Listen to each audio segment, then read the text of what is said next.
Link గ్రూప్లో పెట్టండి గ్రూప్స్లో మా గ్రూప్ వాళ్ళది ఈ నెంబర్ ఉందా నీకు లింక్ అన్న ప్రొవైడ్ చేయాలి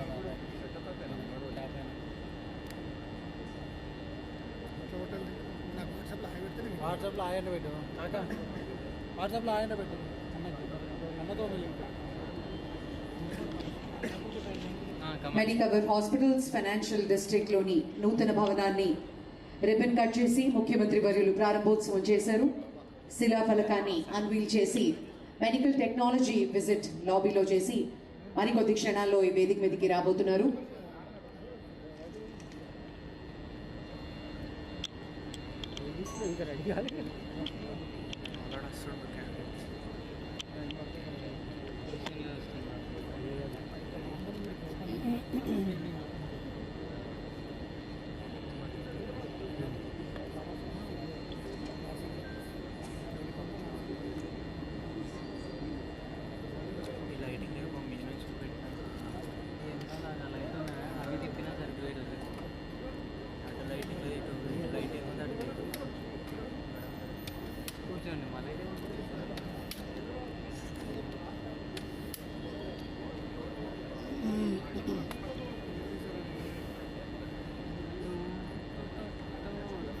Ladies and gentlemen, indeed, it's a great privilege and honor to welcome you all for this landmark occasion, the grand inauguration of Medicover Hospitals Financial District, proudly celebrated as India's tallest hospital with the highest standards. It gives us great pleasure today, as this is not just only the opening of a new hospital, but it is the unveiling of a bold vision, a vision of excellence, innovation, accessibility and world-class healthcare for the people of Telangana. Medicover Hospitals has consistently stood as a symbol of trust, advanced medical care and patient-centric services. And today, with the inauguration of the magnificent 25th hospital, that commitment rises to an even greater heights, quite literally and symbolically. We are deeply honored to have with us the dynamic and the visionary leader, the Honorable Chief Minister of Telangana, Shri Revanth Reddy Gariki, Sadaranga Swagatam Palikutunam. Honorable Chief Minister was graciously inaugurated the prestigious institution this evening. A huge round of applause, ladies and gentlemen. Welcome, sir. Welcome. And we also take the pleasure to welcome Shri Damodar Rajanarasimha Garu, Honorable Health, Medical and Family Welfare, Science and Technology Minister.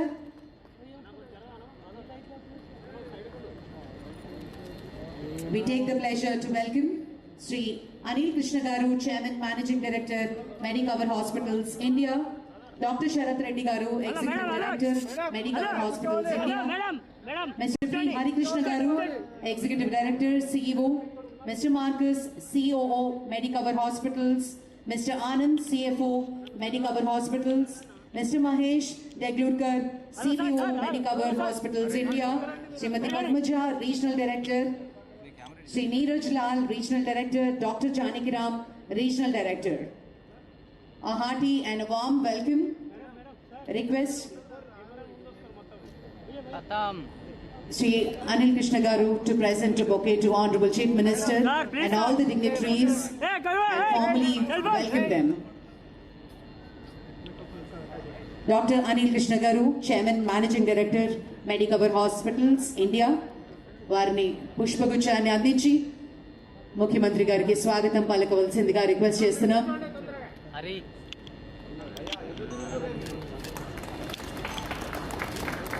Shri Damodar Rajanarasimha గారికి స్వాగతం పలకవలసిందిగా request చేస్తున్నాం. శ్రీ వేం నరేందర్ రెడ్డి గారు. Thank you sir. Thank you very much. Hearty and a warm welcome to all the dignitaries. Ladies and gentlemen, indeed it's an honor. The state-of-art facility of Medicover Hospitals Financial District is a true healthcare milestone, equipped with 100 plus expert doctors, 550 beds and 350 ICU beds, 30 plus specialties, 18 operation theatres, world-class cath lab and many more. I now request Dr. Anil Krishna Garu, Chairman Managing Director, Medicover Hospitals India, to present his welcome address. Welcome address అంటారా ఇది పట్టుకో అంటే నేను గోపి గారు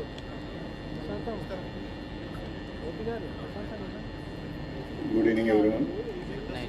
It's a great honor to have our favorite and honorable CM of State of Telangana, Shri Yanamala Revanth Reddy Garu, to inaugurate a landmark and a milestone achievement for Medicover hospitals. It is the 25th hospitals, and it is almost 12 years of journey where we started in 2014. And as we are showing our journey, CM Garu has said, your hospital has started with the formation of Telangana. Proud to be proud of that. And as was the Telangana's success, Medicover's growth is also the same. We now have operating 25 hospitals and 25 hospitals in 4 states. The roots are still strong with Hyderabad and Telangana.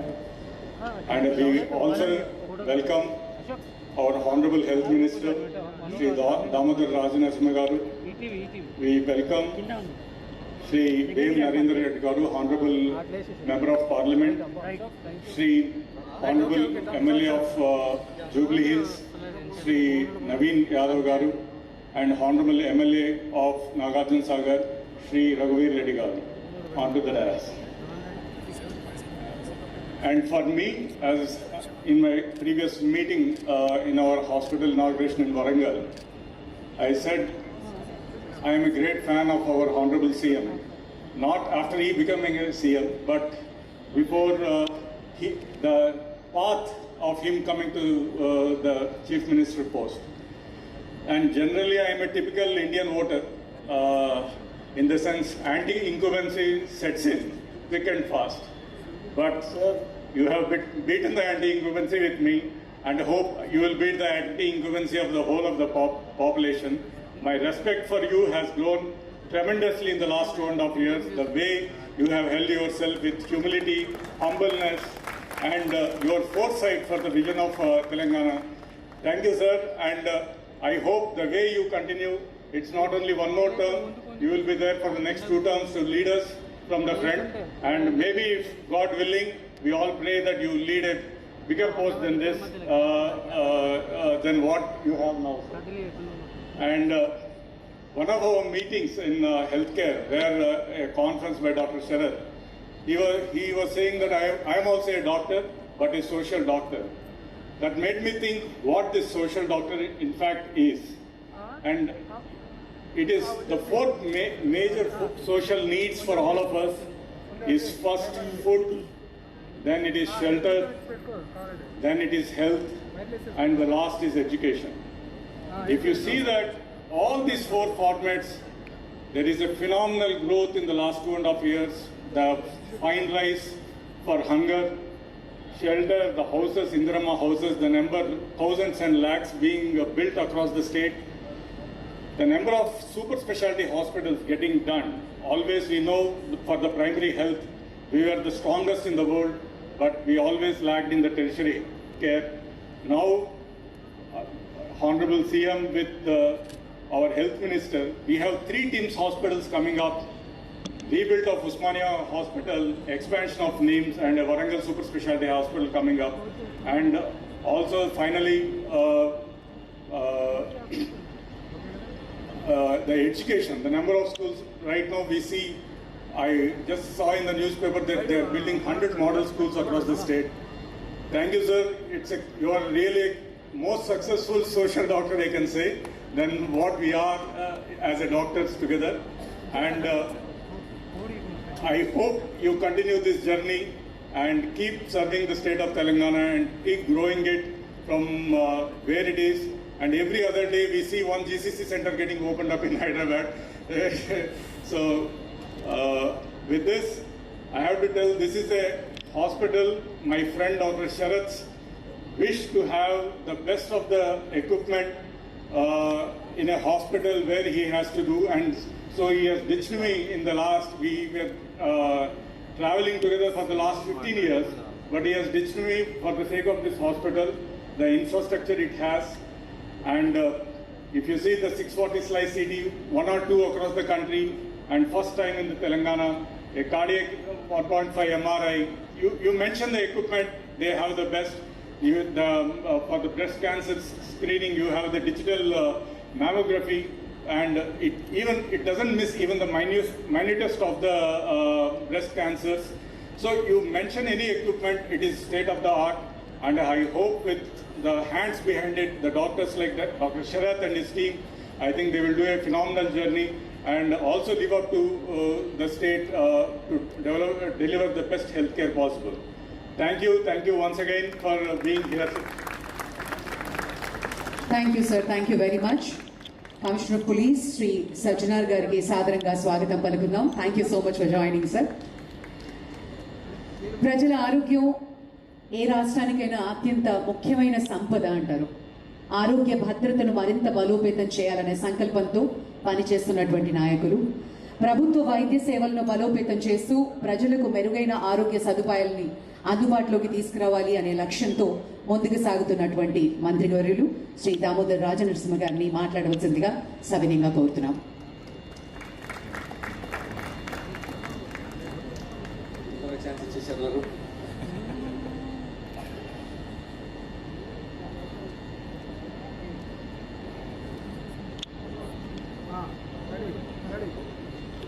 గౌరవనీయులైన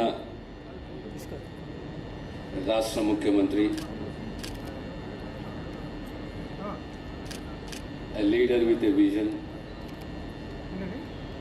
commitment and passion. Revanth Reddy గారు,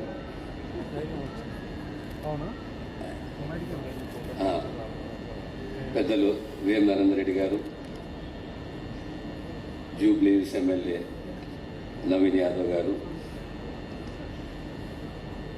executive directors Sarath గారు, హరికృష్ణ గారు, Marcus గారు, జేవీర్ గారు, మిత్రులారా, పాత్రికేయ మిత్రులారా, the journey of Medicover, I was asking, just inquiring, the journey of Medicover started in the year 2014. 2024, 10 years, 2026, 12 years. In 12 years, they have started the 25th tallest hospital in the country.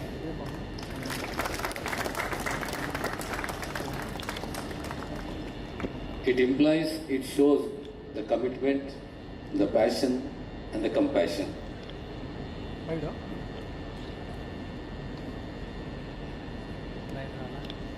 No, health services are most complicated. The subject is very huge. The responsibility is onerous. You need a vision, particularly in 3 sectors. One is education, one is health, one is social security. As Anil was rightly saying, the way the government has planned, the way the Chief Minister committed his passion for education, we are seeing the results. With regard to health, we have a vision, we have a commitment. First, we are trying to strengthen the primary health. Primary health establishment is not based on only population. The comfort of the patient, the distance from each hospital to the higher hospital, the PSCs, the sub-centers, the PSCs, the CSCs, the area hospitals, then the tertiary hospitals. After 1986, this government has taken a call on secondary health. The dream of the doctors of secondary health, that is called Vaidya Vidhan Parishad. They want the treasury, salaries from the treasury. And the government was committed, Honorable Chief Minister was committed. The recommendations were accepted by the cabinet. And in the coming assembly, we are going to bring in a bill converted to an act. Almost 20 years of dream has come true. Now the issue is, secondary health plays a very important role between the primary health and the tertiary. We got about 14 to 16 departments in secondary health.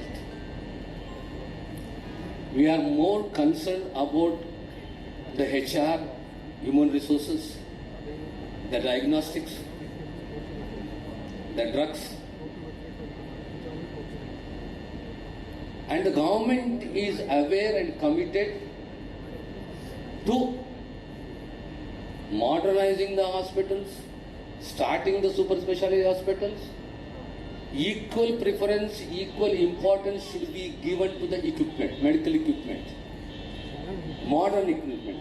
Modern technological adoption is need of the hour. Now we have identified in our policy about 8 departments in the secondary health, which have to be strengthened, both in the form of HR, in the form of equipment, in the form of diagnostics. And the common man need not go to, he should not suffer from out-of-pocket expenditure. This common 8 service out of 14 have to be strengthened in the secondary health. We have standardized the equipment for 100-bedded hospitals and 150-bedded hospitals.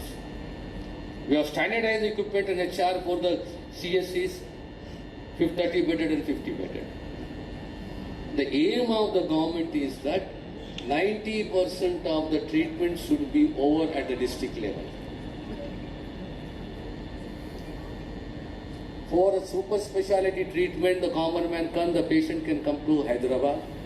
If not, 90% of the treatment should be over at the district level. This is the commitment of the government. We are going to open another 89 dialysis centers in the state. We got 1 or 2 dialysis centers. We are going to open another 89 dialysis centers in the state. Why 89? Keeping in view the difficulty of the patient, growing CKD.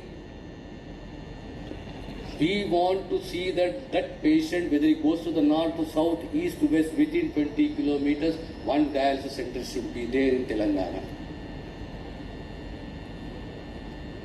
Now, we have come up with a policy on trauma. Level 3, level 1, level 2, level 1, level 2, level 3. Level 3, we are going to open about 109 trauma centers in an average distance of 35 to 40 kilometers. Each trauma center costing about 6 crore rupees. Similarly, with regard to tertiary hospitals, we got about 35 districts, 35 hospitals, plus super specialty hospitals, another 9, overall 47 hospitals are there. Here, each department on the teaching hospital has to be strengthened. Whether it is ophthalmology, whether it is ENT, whether it is oncology. Now we have started chemotherapy at the district level. We have announced the Center of Excellence in various departments. Now oncology, M&J. Cardiac, it is Sanat Nagar teams. Neuro, it is Alwal teams. Gastro, it is LB Nagar. The same pattern.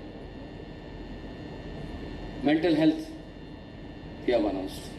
So each of the center of excellence will be given additional funds so that in future all the facilities and the healthcare services are provided to the patients. The passion of the government, the vision of the government is whether you take the ambulances, trauma, cancer, NCD, non-communicable diseases, government is committed. With regard to the HR, in next 6 months, there should not be any sort of a complaint from anywhere with regard to shortage of doctors. Or there is no complaint with regard to the drugs, diagnostics, dialysis. So government has a vision, has a commitment. My Chief Minister is very particular about 2 departments. One is education, one is health. You must have seen the way the government has come to the rescue of the common man through CMRF. Crores, hundreds of crores in CMRF. LOC. You take NIMS. We are spending about 1700 crores on NIMS, adding about 2000 new beds. And NIMS teams will carry at least minimum of 50 beds, especially for international patients. Nearly about 250 to 300 beds will be provided to the international patients. We want to organize an event every year. Health tourism. Everywhere it has to be organized.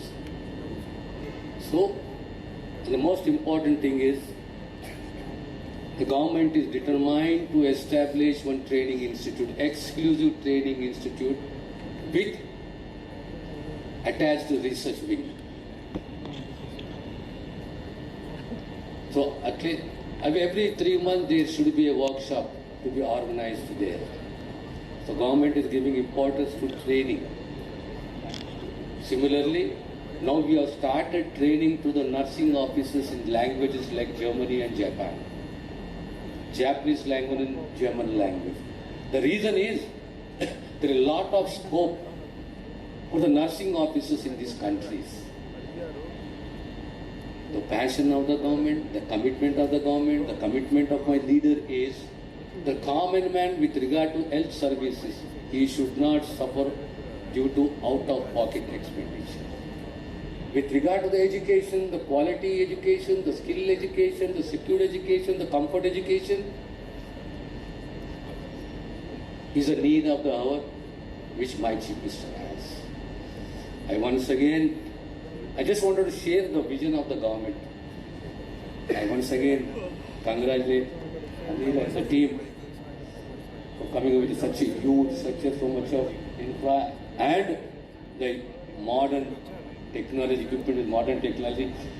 I am confident that even the government is on the same line. Thank you. Thank you, sir. Thank you very much. మరి ఆరోగ్యమే మహాభాగ్యం అని నమ్మే ఆయన సిద్ధాంతం. వైద్యో నారాయణో హరి అని కూడా ఆయన చెప్తూ ఉంటారు. అలాగే మనం చాలా చాలా గర్వంగా చెప్పుకోవాల్సిన విషయం ఏంటంటే మన తెలంగాణ రాష్ట్ర ముఖ్యమంత్రి గారు the most fittest chief minister of India అనడంలో అతిశయోక్తి లేదు. రైట్? ఒక ఫుట్బాల్ ఆడాలన్నా, పొద్దున్న లేచి వర్కౌట్ చేయాలన్నా ఆ మెంటల్ పవర్ వేరే లెవెల్లో ఉండి మనందరినీ ఇన్స్పైర్ చేస్తున్నటువంటి ముఖ్యమంత్రి వర్యులు శ్రీ రేవంత్ రెడ్డి గారి అమూల్య సందేశం ఇవ్వాల్సిందిగా మనవి చేస్తున్నాం.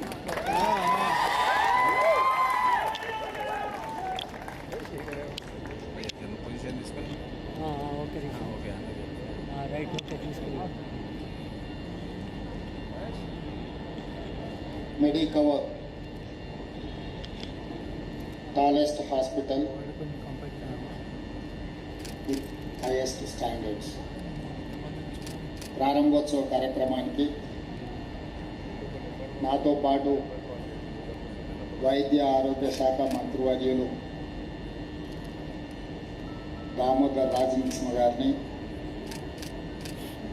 రాజ్యసభ సభ్యులు వేం నరేందర్ రెడ్డి గారిని, జూబ్లీహిల్స్ శాసనసభ్యులు నవీన్ యాదవ్ గారిని, నాగార్జున సాగర్ శాసనసభ్యులు జయవీర్ రెడ్డి గారిని, అదేవిధంగా ఈ కార్యక్రమాన్ని ఏర్పాటు చేసి 12 సంవత్సరాలలో 25వ శాఖను అభివృద్ధి పదం వైపు నడిపించిన doctor Anil Krishna, doctor Harikrishna, doctor Sarath Reddy, ఈ ముగ్గురు 12 సంవత్సరాలు నిరంతరం నిత్యం కృషి చేయడం వల్ల ఈరోజు దేశ స్థాయిలోనే మెడికవర్ హాస్పిటల్స్కి ఒక ప్రత్యేకమైన గుర్తింపు, గౌరవం దక్కింది. వైద్యం అనేది యాంత్రికంగా చేసే వృత్తి కాదు. పేదలకు, కష్టాలలో ఉన్న సభ్యులకు మానవత్వంతో కూడిన వైద్య సహాయాన్ని అందించినప్పుడే మిమ్మల్ని నమ్ముకొని వచ్చిన పేషెంట్స్కి న్యాయం జరుగుతుంది. అదేవిధంగా వాళ్ళ కుటుంబ సభ్యులకు ఒక నమ్మకం, విశ్వాసం కలుగుతుంది. వైద్యులు వ్యవహరించే తీరు, ఆ హాస్పిటల్ నిర్వహించే విధానమే సగం పేషెంట్స్కి సమస్యల్ని పరిష్కరిస్తుంది. అందుకే ఈరోజు మెడికవర్ హాస్పిటల్స్, మెడికవర్ యాజమాన్యము బాధ్యతతో మానవీయ కోణంలో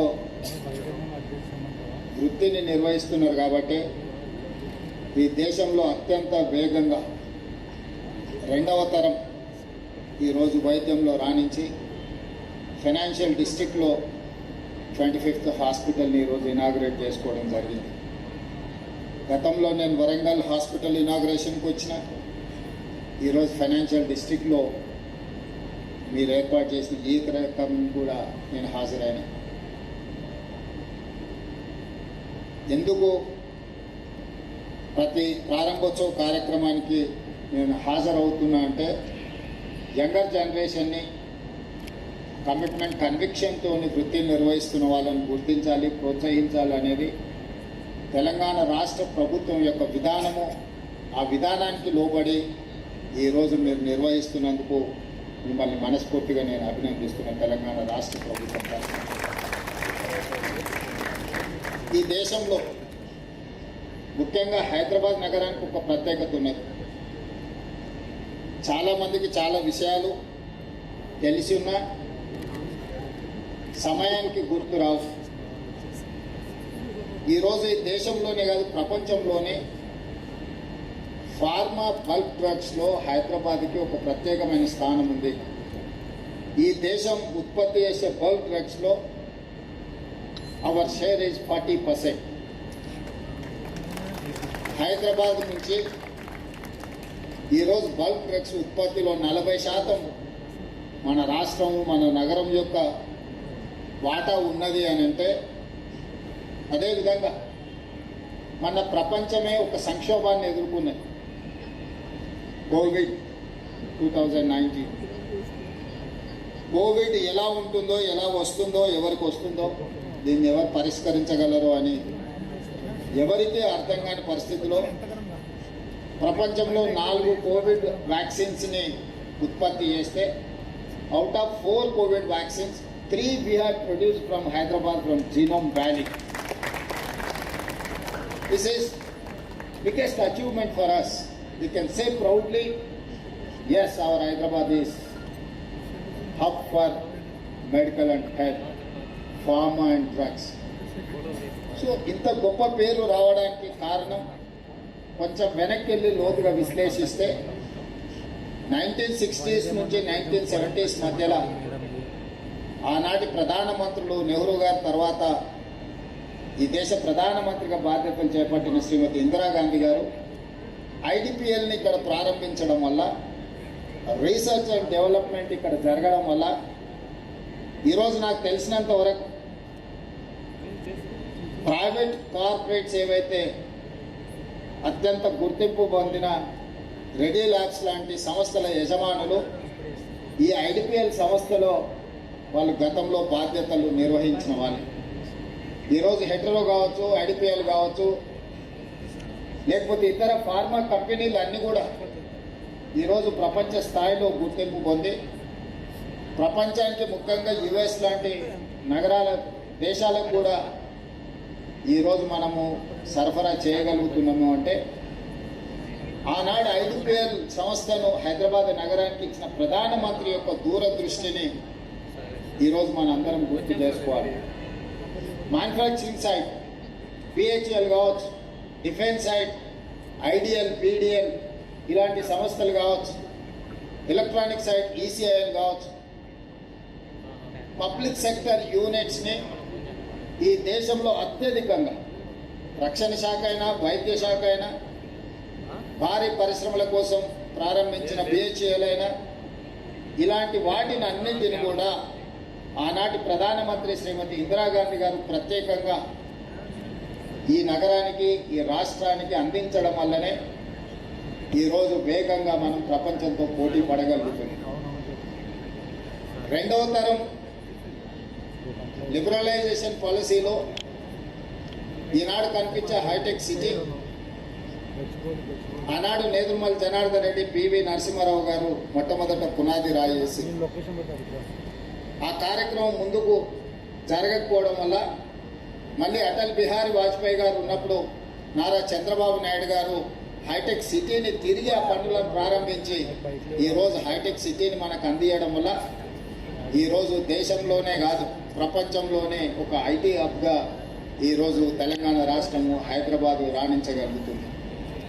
ఈరోజు సిలికాన్ వ్యాలీ వెళ్తే హైదరాబాద్లోనన్నా ఐటీ హబ్కు పోతే ఇంగ్లీష్లో మాట్లాడుకునే వాళ్ళు కనిపిస్తారేమో, కానీ సిలికాన్ వ్యాలీకి వెళ్తే ఎవ్రీ ఆల్టర్నేట్ పర్సన్ ఎవరిని కదిలించినా తెలుగులో మాట్లాడుకునేంత గొప్పగా ఈరోజు మనం రాణించగలిగినము అని అంటే ప్రధానంగా ఆనాటి ముఖ్యమంత్రులు, ప్రధానమంత్రులు ఒక విజన్ తోటి, ఒక పాలసీ తోటి, ఒక విధానపరమైన నిర్ణయాలలో ఒక స్పష్టతతో కూడుకున్న నిర్ణయాలు తీసుకోవడం వల్లనే ఈ అభివృద్ధి సాధించగలిగిన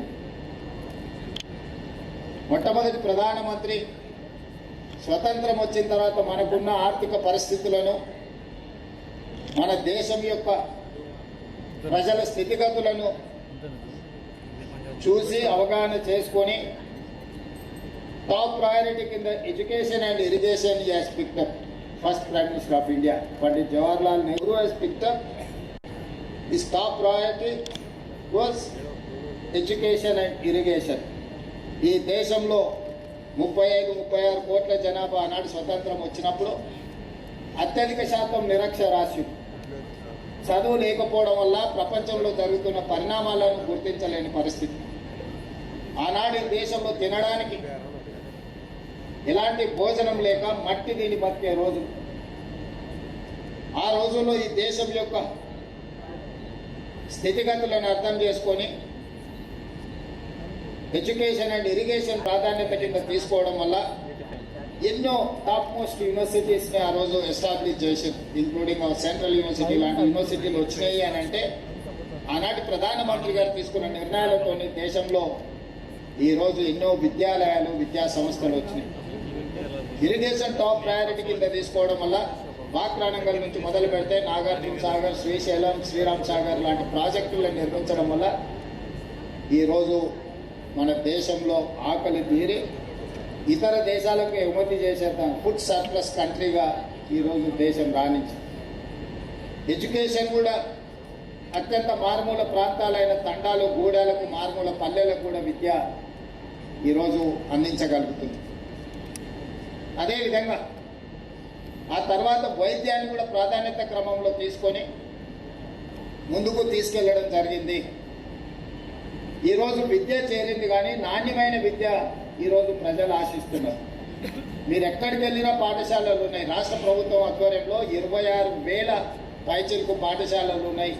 21 లక్షల మంది విద్యార్థులు రాష్ట్ర ప్రభుత్వ పాఠశాలల్లో చదువుకుంటున్నారు. కానీ వాళ్ళ తల్లిదండ్రులు కేవలం యాంత్రికంగా పాఠశాలకు వెళ్ళి చదువుకునే విధానాన్ని తల్లిదండ్రులకు సంతోషాన్ని కలిగించడం లేదు. అందుకే ఈరోజు ఎడ్యుకేషన్ పాలసీలో రిఫార్మ్స్ తీసుకొచ్చినాం. తెలంగాణ ఎడ్యుకేషన్ పాలసీని తీసుకొచ్చినాం. ఎడ్యుకేషన్తో పాటు స్కిల్స్ అవసరం. రీస్కిల్ అప్ స్కిల్ చేయకపోతే ఈరోజు ప్రపంచంతో మనం పోటీ పడలేని పరిస్థితి. అదేవిధంగా నర్సరీ నుంచి ఈరోజు 2.5 సంవత్సరాలకి పిల్లల్ని పాఠశాలకు పంపిస్తుంది. కానీ గవర్నమెంట్ నామ్స్ 5 సంవత్సరాలు పూర్తి చేసుకున్నాక మొదటి క్లాస్లోనే చేర్చాలి అనే విధానం. దాంతో పేదలకు విద్య దూరం అవుతుంది. కార్పొరేట్ స్కూల్స్లో పేదలు ఫీజులు కట్టలేని పరిస్థితి. అందుకే ఎడ్యుకేషన్ విధానంలో మార్పు తీసుకొచ్చి నర్సరీ నుంచి 12th క్లాస్ వరకు ఒక క్వాలిటీ ఎడ్యుకేషన్ ఇవ్వాలి అని ఈరోజు తెలంగాణ పబ్లిక్ స్కూల్స్ అనే ఒక కొత్త కాన్సెప్ట్ని తీసుకొచ్చి వాళ్ళకి పొద్దున్నే వ్యవసాయ పనులకు వెళ్ళే లేకపోతే పరిశ్రమలకు వెళ్ళే కార్మికులు వాళ్ళ పిల్లలకి బ్రేక్ఫాస్ట్ పెట్టడానికి అవకాశం ఉంటుంది, ఉండదు. అందుకే ఈరోజు ఉదయం పాఠశాలల్లో బ్రేక్ఫాస్ట్ చేయడమే కాకుండా ఆ పిల్లలకు ప్రోటీన్ ఇవ్వాలి అని అంటే వాళ్ళకు పాలు ఇవ్వాలి అని, మంచి నాణ్యమైన బ్రేక్ఫాస్ట్ ఇవ్వాలి అని, మంచి లంచ్ ఇవ్వాలని ఈరోజు ప్రత్యేకంగా నర్సరీ టు 12th క్లాస్ వరకు ఎడ్యుకేషనల్ రిఫార్మ్స్ తీసుకురావడమే కాకుండా ఇప్పటి వరకు 10th తర్వాత ఇంటర్మీడియట్ విధానం ఉంది. వచ్చే అకాడమిక్ ఇయర్ నుంచి ఆ విధానం ఉండదు. నర్సరీ టు 12th క్లాస్ వరకు స్కూల్ ఎడ్యుకేషన్ కిందకి తీసుకొని వచ్చి బ్రేక్ఫాస్ట్ నుంచి లంచ్ వరకు ఒక నాణ్యమైన ఆహార పదార్థాలను వాళ్ళకు అందించి ఒక నాణ్యమైన విద్యను అందించాలని చెప్పి ఈరోజు రాష్ట్ర ప్రభుత్వం నిర్ణయం తీసుకున్నది. Outer ring road inside core urban reason it is almost 2,100 square kilometres. 1,34,00,000 population is living here. ఇక్కడ పాఠశాలలు ఉన్న దగ్గర పిల్లలు లేరు, పిల్లలు ఉన్న దగ్గర టీచర్లు లేరు, టీచర్లు ఉంటే వసతులు లేవు, కనీసం మౌలిక వసతులు లేవు. వీటన్నిటిని మేము గుర్తించి వీటన్నిటిని పరిష్కరించడానికి ఒక క్లస్టర్ విధానం తీసుకొచ్చి క్లస్టర్ విధానంలో వివిధ రకాలుగా ఉన్న పాఠశాలలను ఒక దగ్గరికి తీసుకొచ్చినప్పుడు మీరు అనుకోవచ్చు ఆయా ప్రాంతాలలో ఉన్న చిన్న చిన్న కాలనీలు బస్తీలలో ఉన్న పిల్లలు ఇంత దూరం ఎట్లా ప్రయాణం చేస్తారని. What is private school success story? One of the reason is transportation. వాళ్ళ పిల్లల్ని వాళ్ళ ఇంటి దగ్గర తీసుకొని స్కూల్కి తెచ్చి చదువు చెప్పి మళ్ళీ ఇంటి దగ్గర ఆ స్కూల్స్ బాధ్యత తీసుకుంటున్నాయి. కాబట్టి పేదలు లేదా మధ్యతరగతి వాళ్ళ పిల్లల్ని ప్రైవేట్ స్కూల్స్కి పంపిస్తుంది. ఇప్పుడు ఆ బాధ్యతను తెలంగాణ గవర్నమెంట్ తీసుకోదలుచుకున్న free of cost or otherwise 50% ఛార్జ్తో వాళ్ళ ట్రాన్స్పోర్టేషన్ ఏర్పాటు చేయాలి అని ఈరోజు తెలంగాణ రాష్ట్ర ప్రభుత్వం నిర్ణయం తీసుకొని వచ్చే అకాడమిక్ ఇయర్లో కోర్ అర్బన్ రీజియన్లో ఒక ఎడ్యుకేషన్ నూతన విధానాన్ని ఈరోజు ప్రవేశపెట్టాలనుకున్నాం. అదేవిధంగా ప్రతి సంవత్సరం 1,10,000 మంది ఇంజనీరింగ్ గ్రాడ్యుయేట్లని తెలంగాణ రాష్ట్ర ప్రభుత్వం సమాజానికి అందిస్తుంది.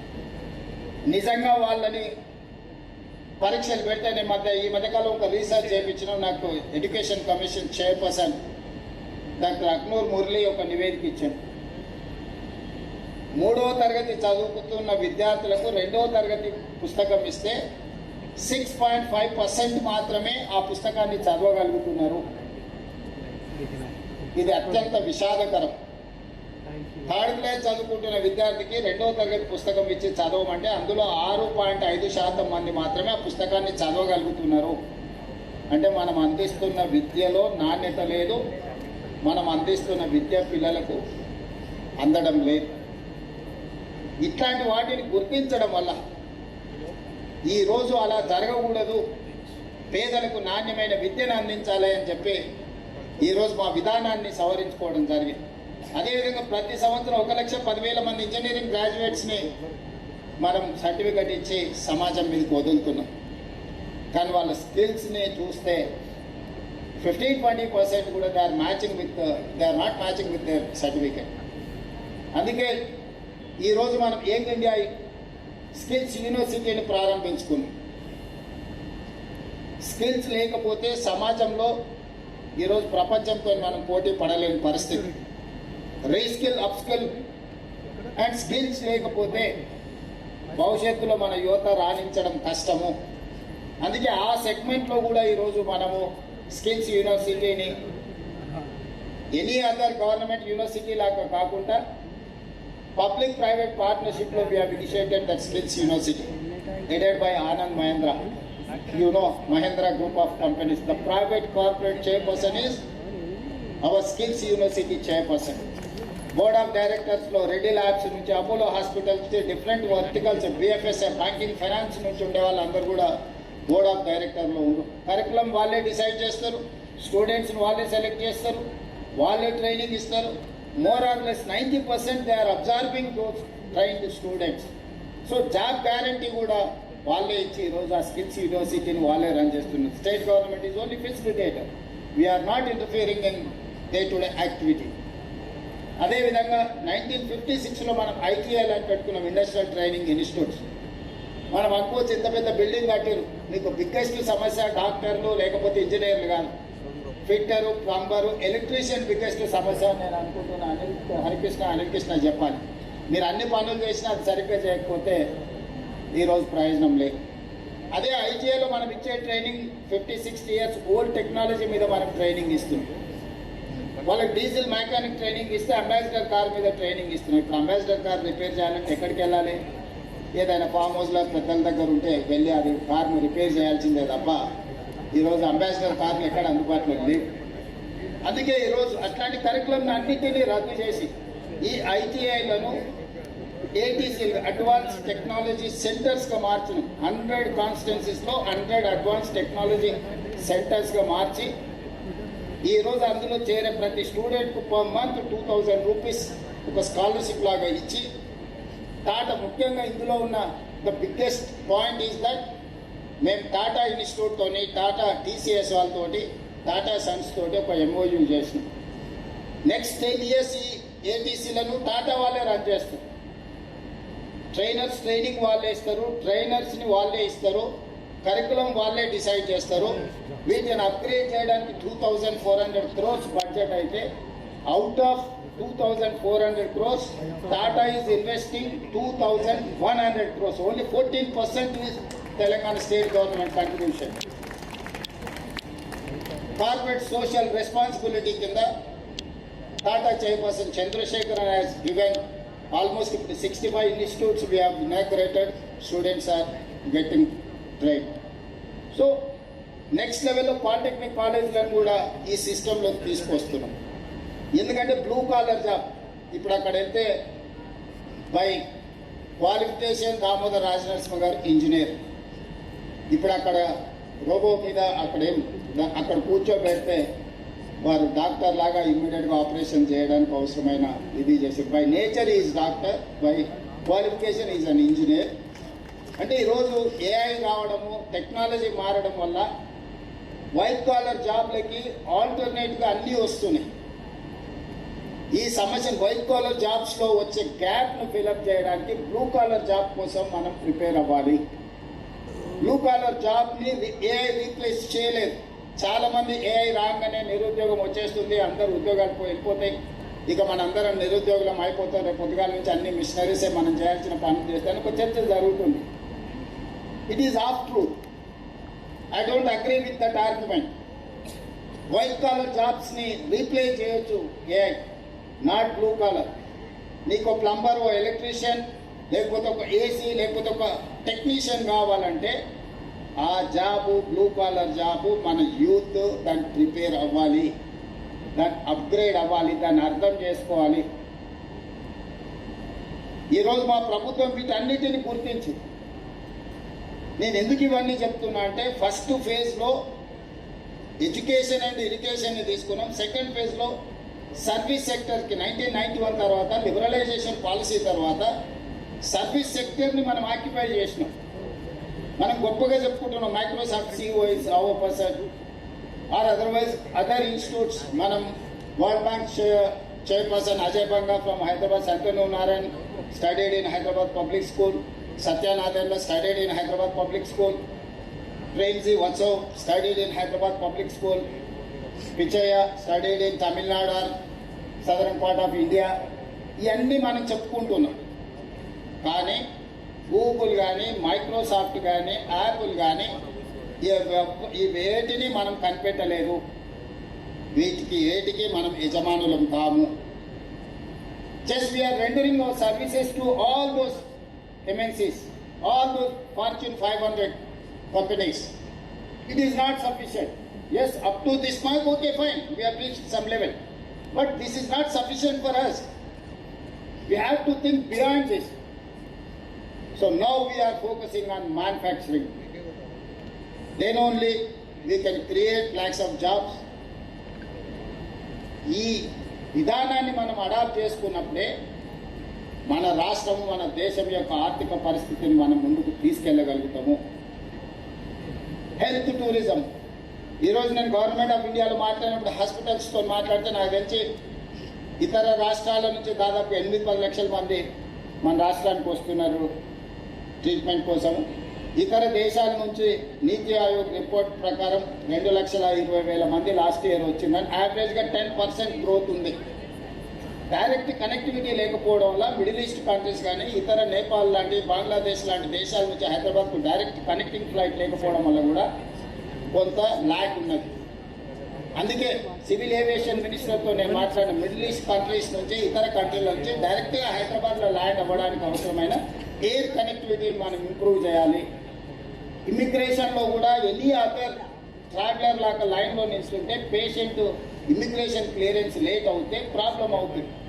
అందుకోసమని ఇమ్మిగ్రేషన్ డిపార్ట్మెంట్తో కూడా నేను మాట్లాడుతున్నాను. ఎవరైతే హెల్త్ ట్రీట్మెంట్ కోసం మన స్టేట్కి వస్తుందో గ్రీన్ ఛానల్ ఇచ్చేసి పేపర్ వర్క్ చేయడానికి ఒక separate counter, they can allow up to air ambulance వరకు అంబులెన్స్ని అలౌ చేస్తే just like that the patient can come and join in the hospital. So ఇట్లాంటి రిఫార్మ్స్ మన రాష్ట్రంలో మనం తెచ్చుకోవాల్సిన అవసరం ఉంది.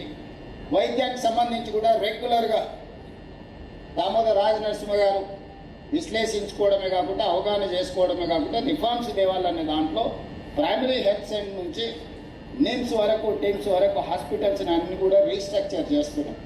ఇదే కాదు, రీసెంట్గా ఇన్స్ట్రక్టెడ్ మై మినిస్టర్ 65 లక్షల మంది సెల్ఫ్ హెల్ప్ గ్రూప్స్, స్వయం సహాయక సంఘాల మహిళలు మా దగ్గర సభ్యులు ఉన్నారు. ముఖ్యంగా మహిళ ఆరోగ్యంగా ఉంటే కుటుంబం ఆరోగ్యంగా ఉంటుంది. మహిళ ఆరోగ్యంగా ఉంటే పిల్లలను బాగా చూసుకుంటుంది. మహిళ ఆరోగ్యంగా ఉంటే ఆ కుటుంబాన్ని అన్ని రకాలుగా ఆర్థికంగా, భౌతికంగా కుటుంబము సమాజంలో ఒక గౌరవంతో బతుకుతుంది. ఆ మహిళలే ఆరోగ్యం దెబ్బతిని క్యాన్సర్ వచ్చి, ఇతర సమస్యలు వచ్చి హెక్టిక్ డే టు డే లైఫ్లో వాళ్ళకి హెల్త్ చెకప్ చేసుకోవడం కూడా కష్టమైన పని.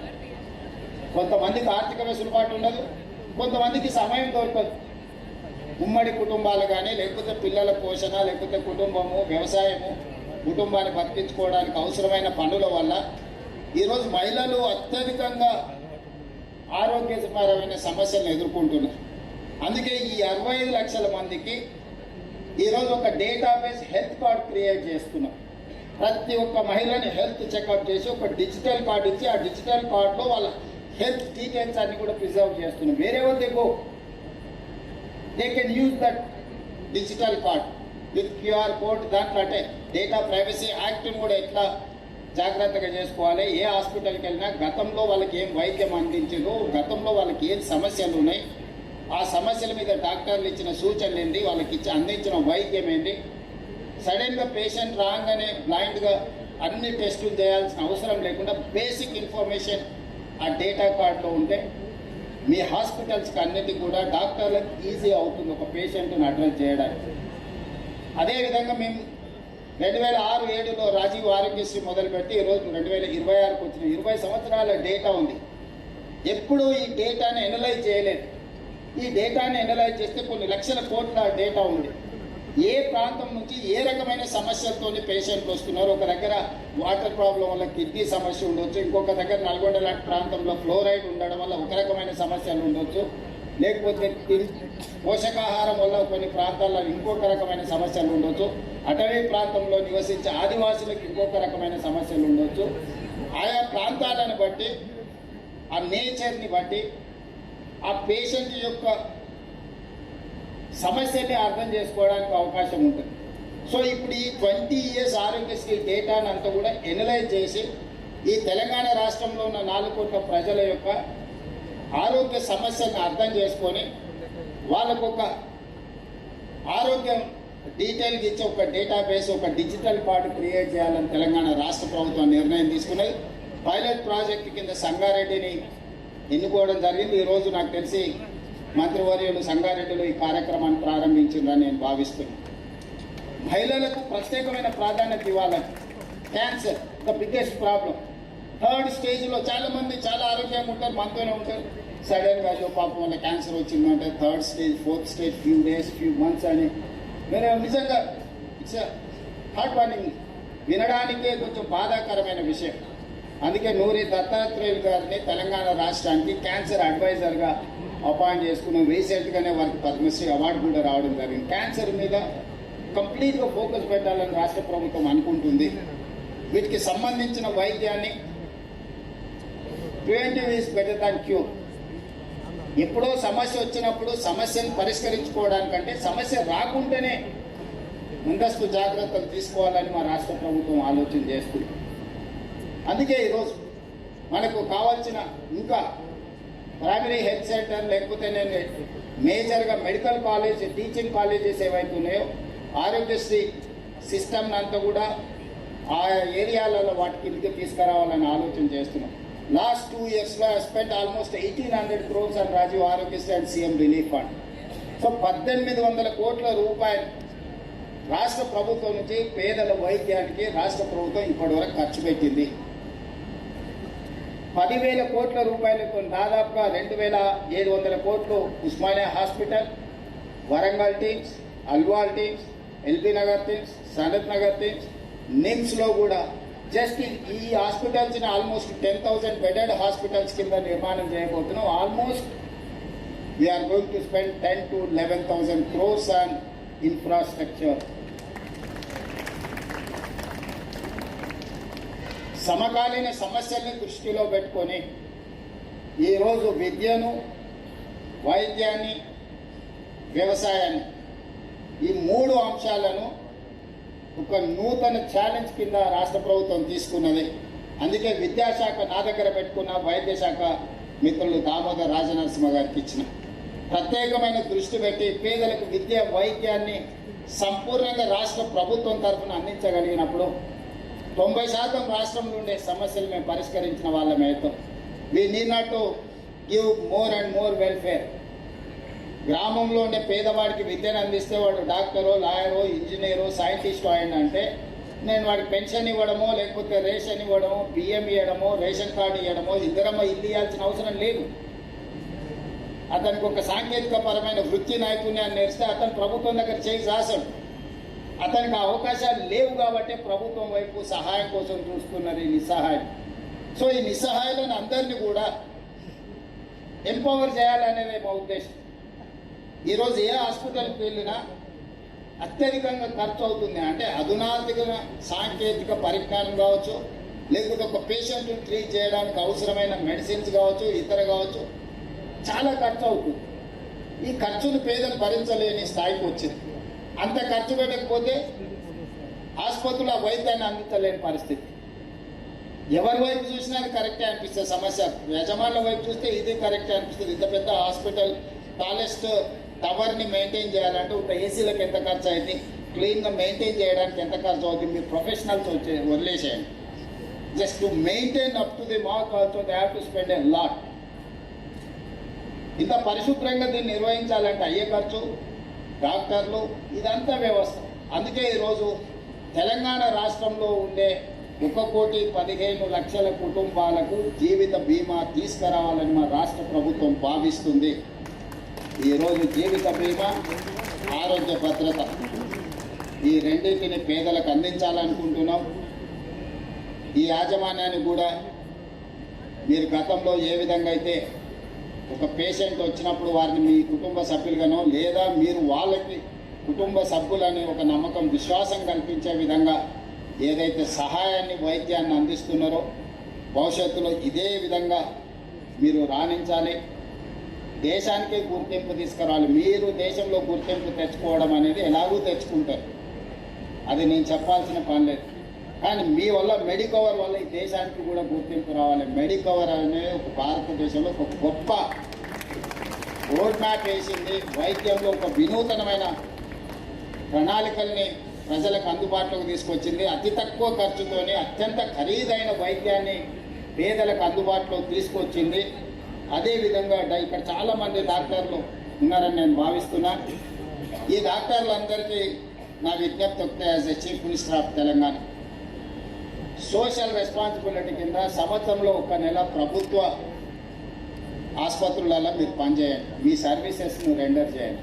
మీరు డబ్బులు ఇవ్వాల్సిన పని లేదు. 12 నెలల్లో 11 నెలలు మీకోసం, మీ కుటుంబం కోసం మీరు పనిచేస్తున్న సంస్థల కోసం సమయాన్ని ఇవ్వండి. ఒక్క నెల ప్రభుత్వంలో నిర్వహిస్తున్న ఆసుపత్రులలో మీరు పనిచేయండి. దాంతో మీకు రిచ్ ఎక్స్పీరియన్స్ వస్తుంది. ప్రజలకు మీ పట్ల ఒక విశ్వాసం, నమ్మకం పెరుగుద్ది. ఈ ప్రభుత్వాలు మీరు ఎక్కడ కనిపించినా మిమ్మల్ని గౌరవించే విధానం వస్తుంది. నేను యుఎస్ నుండే డాక్టర్స్ అందరితో కూడా మాట్లాడినా. ఒక ప్లాట్ఫామ్ క్రియేట్ చేస్తున్నాము.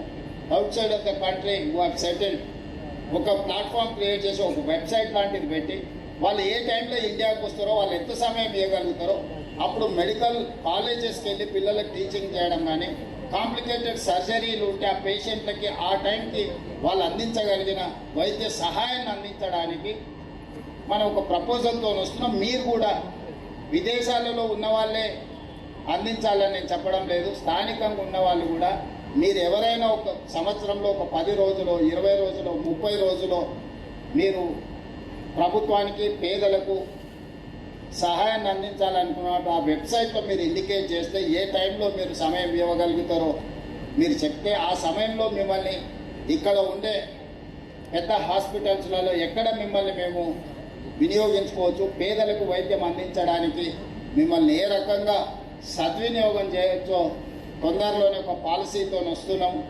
అదేవిధంగా స్కూల్స్లలో పెట్టే డైట్ కూడా ఇవాళ రేపు ఒక యాప్ వచ్చిన మధ్యలో ఒక పెద్ద డాక్టర్ని కలిసినప్పుడు చూపిస్తూ ఉంటుంది. జస్ట్ ఆ ప్లేట్లో ఉన్న ఫుడ్ పెడితే ఎన్ని క్యాలరీస్ ఉన్నాయి, ఏముంది అనేది ఆటోమేటిక్గా యాప్ రీడ్ చేసి చెప్తుంది.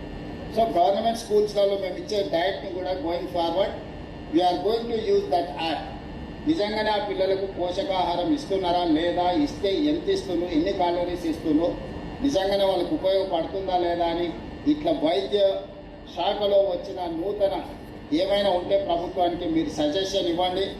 ఏవైనా మీరు సజెషన్స్ ఇస్తే ప్రభుత్వం ఎప్పుడు వాటిని ఒక పాజిటివ్ అప్రోచ్తోనే వాటిని స్వీకరిస్తుంది. మీరు అన్ని రకాలుగా రాష్ట్ర ప్రభుత్వం మీకు అండగా నిలబడుతుంది. మీరు ఈ రాష్ట్ర ప్రభుత్వం తీసుకొచ్చే కార్యక్రమాలను కూడా ప్రజలకు కొంత అవగాహన కల్పించడానికి మీకు వీలైనంత మేరకు మీకు కొంత అవకాశం ఉన్నప్పుడు ఈ ప్రభుత్వ విధానంతో కలిసి పనిచేస్తే తెలంగాణ రాష్ట్రం ఒక మెరుగైన వైద్యాన్ని దేశంలోనే పేదలకు అందించే రాష్ట్రంగా గుర్తింపు పడుతుందని తెలియజేస్తూ మీ అందరి దగ్గర సెలవు తీసుకుంటున్నా. ధన్యవాదాలు. Thank you, sir. Thank you very much for that inspiring address. మరి గౌరవనీయులు ముఖ్యమంత్రి గారిని సత్కరించవలసిందిగా డాక్టర్ అనిల్ కృష్ణ గారిని రిక్వెస్ట్ చేస్తున్నాము. జ్ఞాపిక మరియు సెలవుతోటి సత్కరించవలసిందిగా డాక్టర్ అనిల్ కృష్ణ గారు ముఖ్యమంత్రి గారిని సత్కరిస్తారు.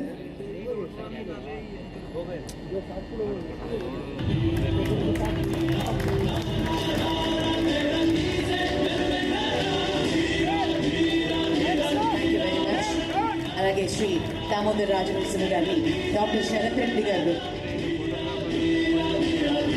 సత్కరించవలసిందిగా మనం చేస్తున్నాం.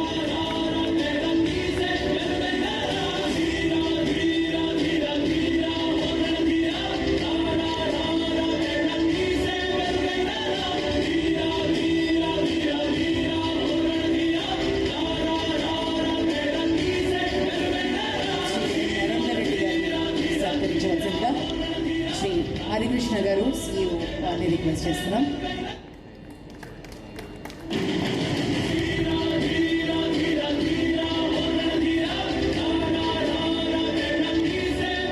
అలాగే డాక్టర్ శరత్ రెడ్డి గారు ఎగ్జిక్యూటివ్ డైరెక్టర్ మెడికవర్ ఈ ఓట్ ఆఫ్ థ్యాంక్స్ అందించవలసిందిగా రిక్వెస్ట్ చేస్తున్నాం.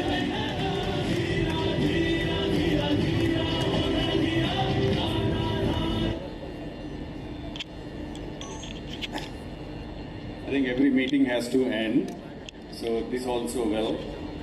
And My heartfelt gratitude goes to our Honorable Chief Minister Garu, Enumala Revanth Reddy Garu, and our Honorable Health Minister Garu, Damodar Rajanarasimha Garu.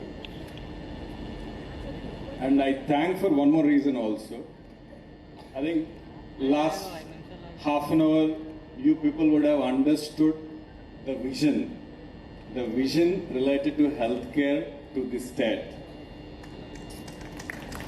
This vision, I was really chapped at listening to this vision, and because of this vision, I could also push my board to have such a hospital here. Otherwise, it becomes very difficult. So this kind of fine competition is most important, to bring out quality in both government as well as corporate. I think we are in a right direction. And we are moving in a right spirit. There are a few more things, I think, which all of us should understand, which I understood from our Honorable Chief Minister Garu and Health Minister Garu. They are starting 3 TIMS hospitals, and each focusing on one specialty. One on cardiology, one on gastroenterology, and the other in other department, and also on oncology. I think this is a very, very important vision, for the state. So, which really going to take our quality of healthcare into a different level. Most of us know as doctors, these facilities are there in many countries, which are operating, especially NHS, UK, how they operate. They operate one department in one hospital is strengthened to a significant extent, and they spread over in different hospitals with different specialities. And this is one vision which I really felt, sharing with you. And another is having a research wing attached to every hospital of this segment. I think this is a super vision, sir. And this is very, very important vision. I think now every corporate hospital has to pull its socks to compete, with the vision of our administrators. It is very, very important. Otherwise, we all become like Nokia phone for a period of next 5 years. Please be mindful of it. And another thing which, Honorable Minister Garu is sharing with me is they are going to plan some journals which are funded by government, and, which will be made mandatory for all healthcare professionals to present their work, as well as nursing professionals, one for nursing and one for doctors.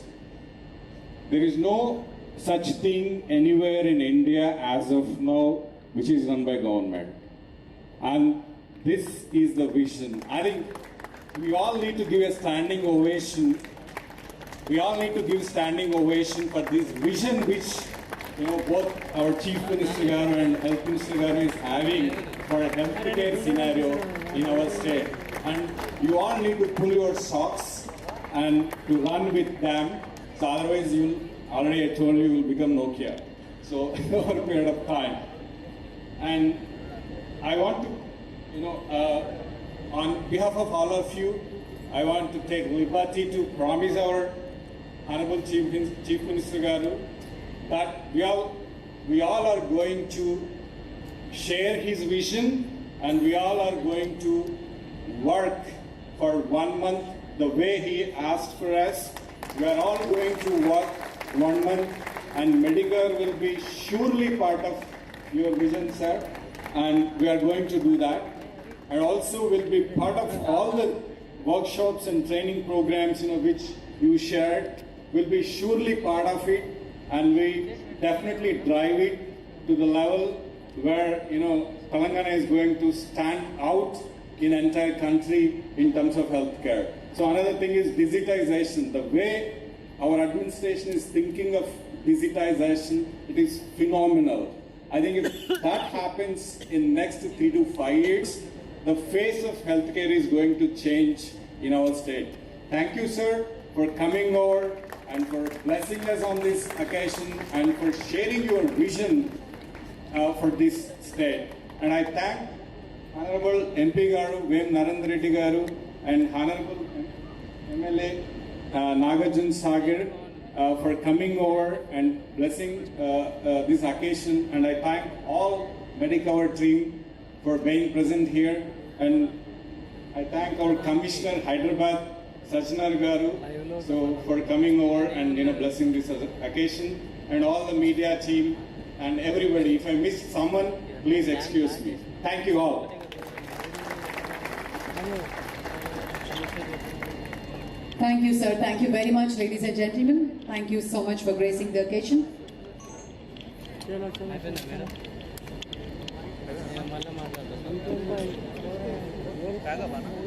మరి ఇంకేం guest వెళ్ళిపోయినా guest వెళ్ళిపోయినా